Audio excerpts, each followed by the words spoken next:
রাজধানীর কাকরাইলে জাতীয় পার্টির কেন্দ্রীয় কার্যালয়ে আবারও ভাঙচুর ও অগ্নিসংযোগ করা হয়েছে।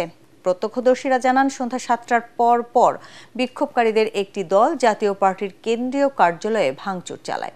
পরে অগ্নিসংযোগ করে বিক্ষোভ করে তারা। পরিস্থিতি নিয়ন্ত্রণে সন্ধ্যা ৭:৩০টার দিকে আইনশৃঙ্খলা রক্ষাকারী বাহিনীর সদস্যরা আন্দোলনকারীদের ছত্রভঙ্গ করতে টিয়ার গ্যাস ও সাউন্ড গ্রেনেড নিক্ষেপ করে। পরে বিক্ষোভকারীদের সঙ্গে আইনশৃঙ্খলা বাহিনীর ধাওয়া পাল্টা ধাওয়ার ঘটনা ঘটে। এর আগে গত ৩০ আগস্ট জাতীয় পার্টির কেন্দ্রীয় কার্যালয়ে হামলা ও ভাঙচুরের ঘটনা ঘটে।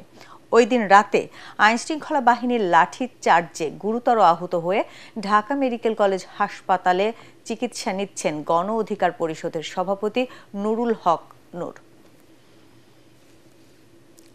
গণ অধিকার, এনসিবি, জামাত, আমরা যেটা মনে করছি তারা যেহেতু মিছিল দিচ্ছে, তারা আসছে এভাবেই।